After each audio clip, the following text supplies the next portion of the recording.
আজ অনেক দিন পর ক্যামেরার সামনে বসলাম। সত্যি কথা বলতে কি বলুন তো, এখন আর কিছু ভালো লাগে না, ইচ্ছা করে না।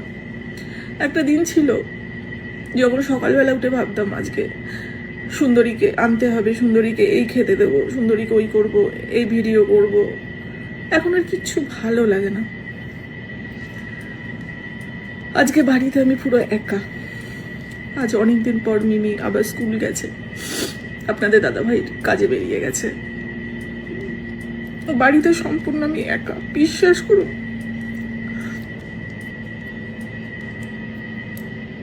কিচ্ছু ভালো লাগছে না। মনে হচ্ছে যেন চারিদিক মানে আমি আপনাদের এক্সপ্লেন করতে পারছি না,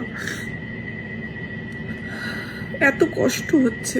কারণ এইরকম ভাবে আমি কোনোদিন থাকতে হবে সেটা আমি কোনোদিন কল্পনা করতে পারিনি। অনেকবার ভেবেছি বা আমরা বাড়িতেও আলোচনা করেছি যে বাড়ি বেচে দিয়ে আমরা অন্য কোথাও চলে যাব, কিন্তু আমার বাড়ির যে এই বাচ্চাগুলো, এগুলো তো একজন বা দুজন না যে আমি সঙ্গে করে নিয়ে যাব। অনেক সুন্দরীরা আছে, তাদের ফেলে আমি কি করে যাব? মানে এমন একটা দোটানায় পড়ে গেছি না যে কোথাও কিছু কুল কিনারা খুঁজে পাচ্ছি না। কিচ্ছু করতে ভালো লাগে না, না বাড়ি থেকে বেরোতে ভালো লাগে। আপনারা অনেকে আমাকে কমেন্ট করছে, দিদি ভাই সুন্দরীর কাছে একটু যাও। এখনো অবধি আমি সাহস করে উঠতে পারছি না সুন্দরীর সামনে গিয়ে ঠিক মতো দাঁড়ানোর। কারণ আমি গেলে সুন্দরী তো চারিদিকে খুঁজবে, আমি কি উত্তর দেবো বলুন তো? ও তো বোঝে না। তবে চেষ্টা করছি। ও ভাবছে মা কোথায় গেল, মা কেন আসছে না। মিমি মাঝে মাঝে যায়, আপনাদের দাদাভাই রোজই যায়, সন্ধ্যেবেলা গিয়ে ওকে খাইয়ে আসে। ওরা সবাই ভালো আছে। সোমবার দিন কোর্টে গেছিলাম, ডেট ছিল। কোথাও না বেরোতে ইচ্ছা করে না এখন। মিল্কি, বেরোতে ইচ্ছা করে না, কারো সামনাসামনি যেতে ইচ্ছা করে না। বিভিন্ন মানুষ যখন চিনতে পারে, সামনে এসে বিভিন্ন প্রশ্ন করে, সেই প্রশ্নগুলোর উত্তরও আমার দিতে ইচ্ছা করে না। বিশ্বাস করুন, তার মধ্যে কিছু কিছু মানুষ আছে, দিদিভাই কি হয়েছিল একটু খুলে বলুন তো, বলুন তো। এগুলো আমি কি খুলে বলবো? কিছু মানুষের এতটাই মানে একটুও বোঝে না যে কি প্রশ্ন করতে হবে, কি কখন কি মুহূর্তে কি কথা বলতে হয়। বাড়ি থেকে বেরোনোই বন্ধ করে দিয়েছি। কোর্টে গেছিলাম সোমবার, বেল হয়নি। কিন্তু কি হবে বলুন তো এইসব করে?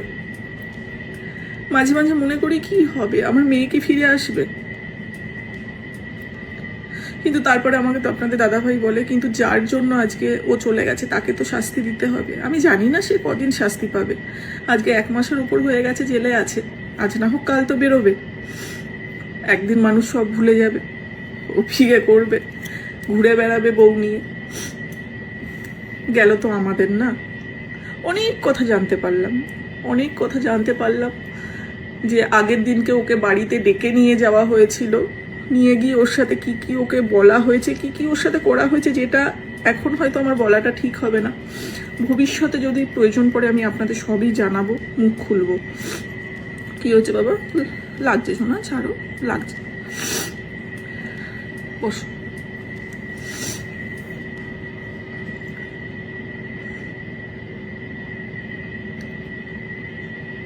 সত্যি কথা বলতে আমাদের ফ্যামিলির প্রতিটা মেম্বারের একদমই মেন্টাল দিক থেকে আমরা একদমই ভালো নেই। না মিমি, না আপনাদের দাদাভাই, না আমার ভাই, না আমার মা, কেউ নেই। কারণ আমাদের পৃথিবী জুড়ে শুধু সায়নই ছিল। আর ও মানে এতটাই ভেঙে পড়েছিল, বা কতটা একটা মানুষ কষ্ট পাওয়ার পর এরকম একটা ডিসিশন নিতে পারে। তবুও বলবো ওর আরো ভাবা উচিত ছিল, কারণ ও কতটা প্রতিবাদী মেয়ে ছিল আপনারা সবাই জানেন। যাই হোক,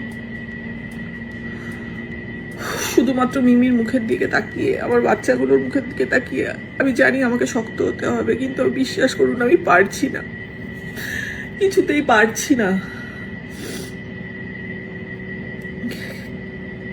কোর্ট কি শাস্তি দেবে তো জানি না আমি, তবে ওপরওয়ালা তো আছে। যে জিনিসগুলো, যে কথাগুলো আজ আমি জানতে পেরেছি যে ওর সাথে কি কি করা হতো, বা করা হয়েছে, ভগবান তো ক্ষমা করবে না, আইন কানুন ক্ষমা করলেও ভগবান ক্ষমা করবে না, তিলে তিলে তো মরবে। এক মায়ের অভিশাপ। আমার মেয়েকে আমি কোনোদিন ফিরে পাবো না, তবে আমি জানি কোনোদিনও ও সুখী হবে না। আপনারা আমাকে অনেক মোটিভেট করছেন, অনেক ভালো মনে জোর দিচ্ছেন। ক্যামেরার সামনে আসতে আর ইচ্ছা করে না, একা রয়েছি, কিছুই ভালো লাগছে না, মনে হচ্ছে। যাই হোক, মানে যখন আমি একা থাকতাম না, আমরা এরকম হয়তো মিমি স্কুল চলে গেছে বা আপনাদের দাদাভাই কাজে বেরিয়ে গেছে, বাড়িতে সায়নের কলেজ নেই, তো আমরা দুজনে প্ল্যান করে কোথাও না কোথাও বেরিয়ে পড়তাম, হয় শপিংয়ে যেতাম, নাহলে সিনেমা দেখতে চলে যেতাম, না হলে পার্লার চলে যেতাম। আর হবে না সেগুলো।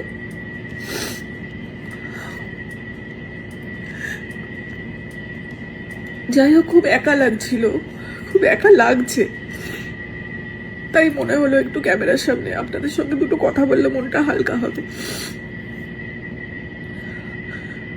অনেকেই প্রশ্ন করেছেন পরি কেমন আছে এখন। পরি এখন ভালো আছে, স্বাভাবিক খাওয়া দাওয়া করছে। হঠাৎ করে একটা নতুন সদস্য বাড়িতে এসছে, কোথা থেকে এসছে জানি না, আপনাদের সঙ্গে কখনো আলাপ করাবো। আমাদের এই রসগোল্লার বয়সী হবে, রসগোল্লার মতোই ছোট্ট একটা বেড়াল, হঠাৎ করে আবার জানি না কোথা থেকে এসেছে, বাড়িতে কয়েকদিন ধরে আছে।